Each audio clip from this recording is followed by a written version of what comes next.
আকাশ থেকে পড়া ঝিরিঝিরি বৃষ্টির কয়েক ফোঁটা সরাসরি রেহানার সেই ফ্যাকাশে চামড়ার ওপর গিয়ে পড়ল। বৃষ্টির জল চামড়া স্পর্শ করার সাথে সাথে রেহানার কপাল থেকে কালো রঙের ফুটন্ত ফেনা বের হতে লাগলো, যেন অ্যাসিড পড়েছে সেখানে। আর চোখের পাতাটি এক ঝটকায় খুলে গেল। চোখ দুটো কুচকুচে কালো, কোনো সাদা অংশ নেই। সেই চোখ সরাসরি মতির দিকে তাকিয়ে এক দানবীয় হিংস্রতায় চকচক করে উঠল।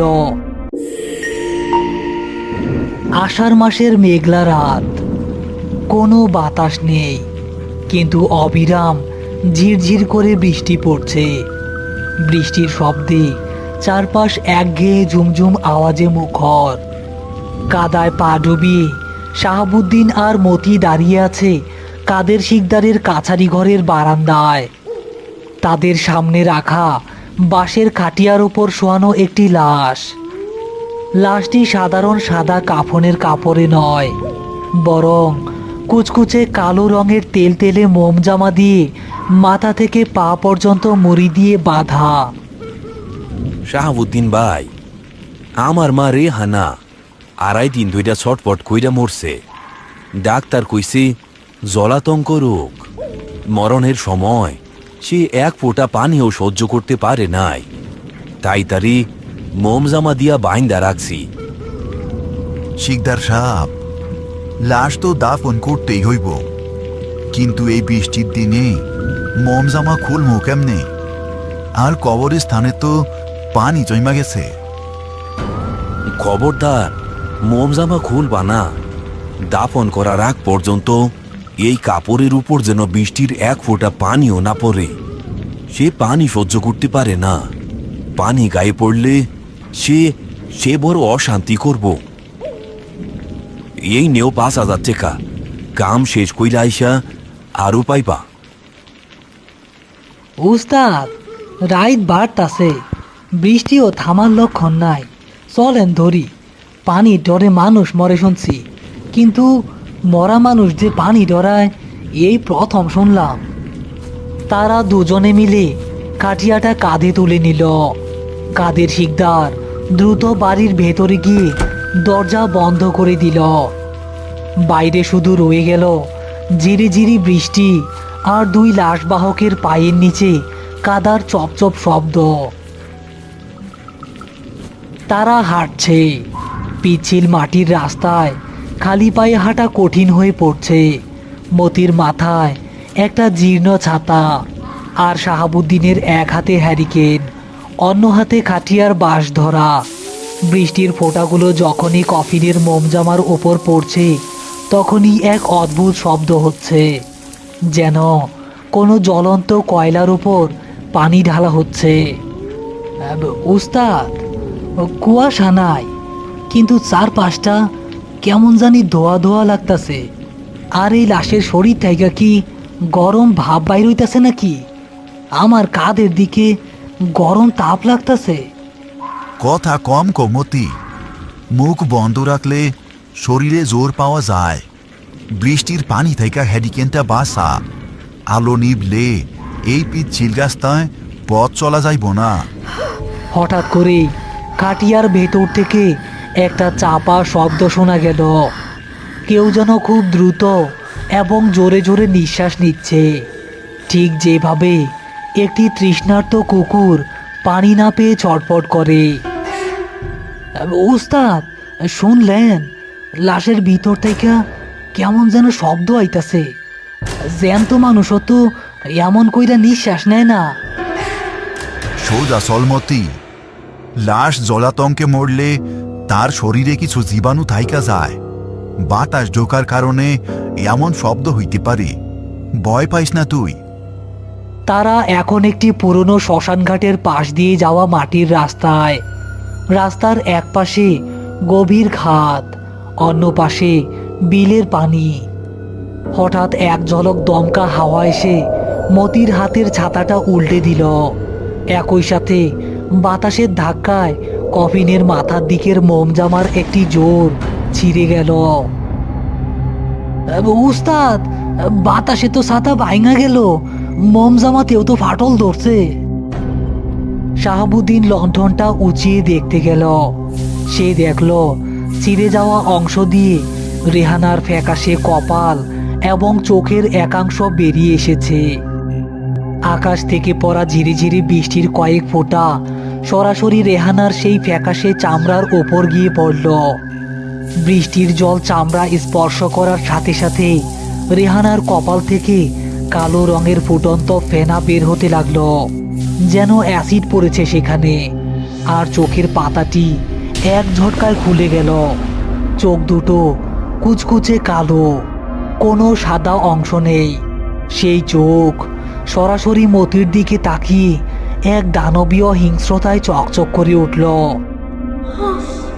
পানি, আমারে পানি দে, নইলে আজকে তোদের রক্ত খামু। একই সাথে লাশের পুরো শরীরটি কাটিয়ার ওপর আছাড় খেয়ে নড়ে উঠল। মোমজামার বাকি বাঁধনগুলো একে একে মরমর করে ছিঁড়তে শুরু করলো। মোমজামার ফাটল দিয়ে বের হওয়া রেহানার মুখ অবর্ণনীয় যন্ত্রণায় বিকৃত হয়ে উঠেছে। বৃষ্টির পানি যেখানেই তার চামড়া স্পর্শ করছে সেখান থেকে খসখসে চামড়া পুড়ে আলগা হয়ে যাচ্ছে। সে তার ধারালো নখ দিয়ে মোমজামাটি ছিঁড়ে বাইরে আসার জন্য ছটফট করছে। জইলা গেল, আমার গা জইলা গেল, আমারে ছাতা দে, আমারে বাঁচা। ও ও ও উস্তাদ, ও তো খাটিয়া থেকে নাইমা যাইতাছে। ওর চোখ দুইটা তো মানুষের না, ও আমারে খাইয়া ফেলবো উস্তাদ। কাঁধ শক্ত কর মতি, ওরে মাটিতে পড়তে দিস না। মাটিতে পড়লে ওর শরীরে কাদা আর পানি এক হয়ে যাইব, তখন ওরে আটকানো প্রায় অসম্ভব হয়ে যাইব। কিন্তু ততক্ষণে অনেক দেরি হয়ে গেছে। রেহানা তার কুচকুচে কালো নখ দিয়ে মতির পিঠে এক গভীর আঁচড় কাটল। যন্ত্রণায় মতি খাটিয়ার পেছনের অংশটি ছেড়ে দিল। খাটিয়াটি কাত হয়ে মাটিতে পড়ে গেল এবং রেহানা কাদার উপর গড়িয়ে পড়ল। কাদার সংস্পর্শে আসতেই রেহানার শরীরের চামড়া যেন আরো দ্রুত পুড়তে লাগলো।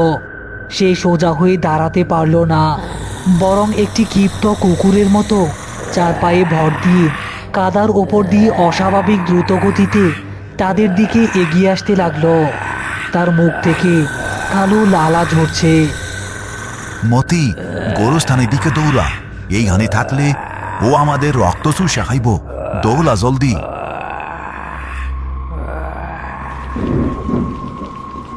ঝিরিঝিরি বৃষ্টি এখন কিছুটা জোরে পড়তে শুরু করেছে।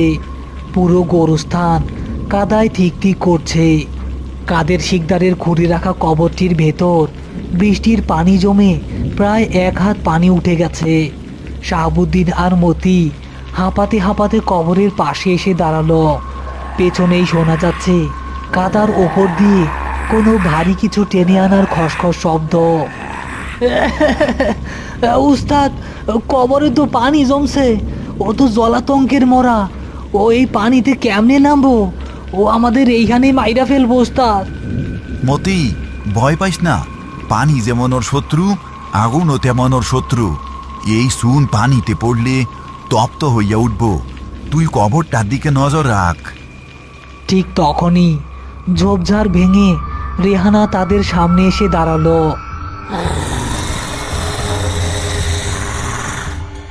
তার ফ্যাকাশে মুখমণ্ডলের চামড়া বৃষ্টির পানিতে গলে গিয়ে ভেতরের হাড় দেখা যাচ্ছে।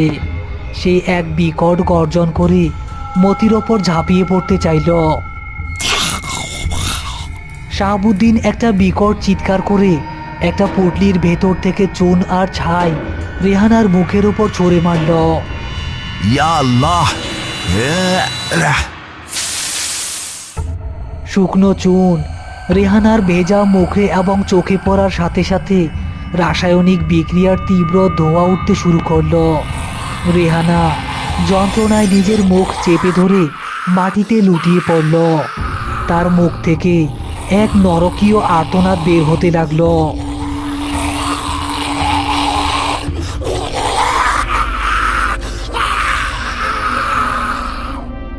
মতি, এইটাই সুযোগ, ওরে ধাক্কা দিয়া কবরের পানিতে ফেলা, জলদি। ইয়া আলী! মতি মরণপণ শক্তিতে রেহানার জ্বলন্ত শরীরটা ধাক্কা দিয়ে সেই জলমগ্ন কবরের ভেতর ফেলে দিল। কবরের পানিতে পড়ার সাথে সাথে রেহানার শরীরটি যেন ফুটন্ত তেলে পড়া বেগুনের মতো ছটফট করতে লাগলো। কবরের পানি লাল হয়ে উঠল।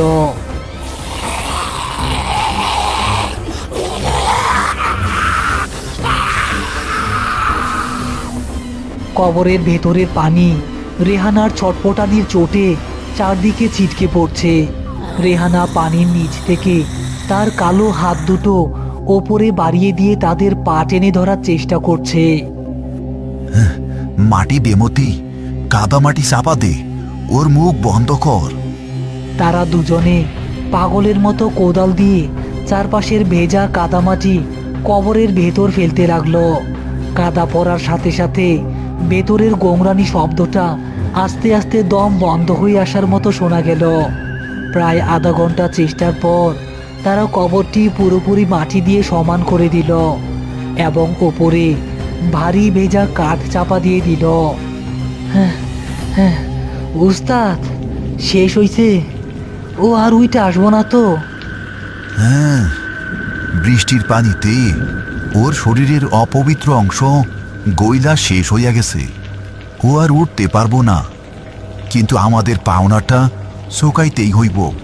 চল, শিকদার বাড়ি যায়। বৃষ্টি এখন একদম কমে গেছে। ভোরের আলো ফোটার ঠিক আগ মুহূর্তে শাহাবুদ্দিন আর মতি কাদের শিকদারের সদর দরজায় এসে ধাক্কা দিল। শিকদার সাহেব, শিকদার সাহেব, দরজা খোলেন, কাজ শেষ হইছে। ভেতর থেকে কোনো সারা শব্দ পাওয়া গেল না, কিন্তু তারা খেয়াল করল সদর দরজাটি সামান্য ফাঁক হয়ে আছে।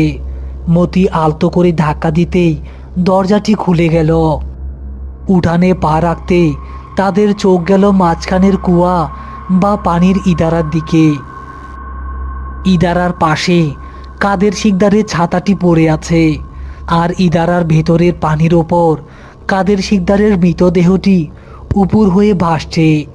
তার মুখটি পানির নিচে এবং তার চোখ দুটো ঠিক রেহানার মতো কুঁচকে কালো হয়ে আছে, যেন মৃত্যুর ঠিক আগ মুহূর্তে সে প্রচণ্ড কোনো আতঙ্কে নিজের মাথা নিজেই পানির বালতিতে ডুবিয়ে দিয়েছিল। উস্তাদ, এইগুলা কি? মতি দেখল কাদের শিকদারের দেওয়া 5,000 টাকার নোটগুলো এখন আর টাকা নেই। সেগুলো ভিজে চ্যাপচ্যাপে কাদায় পরিণত হয়ে গেছে, যা থেকে পচা নর্দমার গন্ধ বের হচ্ছে। চল মতি, এই বাড়ির পাওনা মাটি আর পানি মিলাইয়া শুকাইয়া দিছে। এইখানে আমাদের আর কোনো কাজ নাই। তারা দুজনে কাদামাখা শরীরে গ্রামের মেঠো পথ ধরে চলে গেল।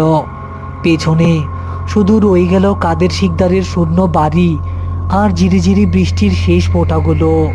তারা চলে গেল, রেখে গেল এক অনন্ত নীরবতা আর এক ভয়াল সত্যের অবশেষ। আষাঢ়ের সেই মেঘলা রাতে যে রক্তের দাগ আর লোভের খেলা শুরু হয়েছিল, প্রকৃতি তার বিচার নিজের হাতে তুলে নিল। কাদের শিকদার ভেবেছিলেন টাকার জোরে মোমজামার আড়ালে নিজের অপরাধ আর পাপকে ঢেকে রাখবেন। মেয়ের ওপর হওয়া অন্যায় কিংবা অবহেলাকে জলাতঙ্ক রোগের বাহানায় মাটি চাপা দিতে চেয়েছিলেন। কিন্তু পাপ কখনো চাপা থাকে না। যে পানিকে তিনি ভয় পেতেন, প্রকৃতির সেই অমল জলধারায় শেষ পর্যন্ত তার জীবনের সমস্ত হিসাব চুকিয়ে দিল। লোভের দেওয়া চকচকে নোটগুলো মুহূর্তে পরিণত হলো পচা নর্দমার কাদায়। কারণ প্রকৃতির নিয়মে পাপের উপার্জনে কখনো শান্তি মেলে না। এই গল্প আমাদের মনে করিয়ে দেয় মানুষের ভেতরের ক্ষোভ, অবহেলা আর কুসংস্কার কতটা ভয়াবহ রূপ নিতে পারে। কখনো কখনো মানুষ নিজেই নিজের কর্মের দ্বারা এমন এক দানব তৈরি করে যা শেষে তাকেই গ্রাস করে নেয়।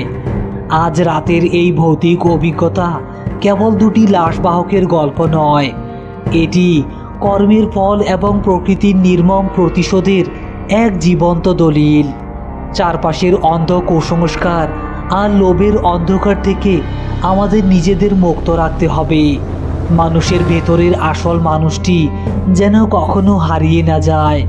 বৃষ্টি রাতের এই গা শিউরে ওঠা রোমাঞ্চকর গল্পটি যদি আপনার ভালো লেগে থাকে তবে অবশ্যই ভিডিওটিতে একটি লাইক দিন এবং আপনার মূল্যবান অনুভূতি আমাদের কমেন্ট করে জানান। আপনার বন্ধুদের সাথে গল্পটি শেয়ার করতে ভুলবেন না। এই রকম আরও গা ছমছমে এবং শিক্ষণীয় গল্প শুনতে আমাদের চ্যানেলটি সাবস্ক্রাইব করে বেল আইকনটি প্রেস করে রাখুন। ততক্ষণ পর্যন্ত সাবধানে থাকুন, ভালো থাকুন আর দেখতে থাকুন ভালুকাই বাংলার অসাধারণ সব ভিডিও।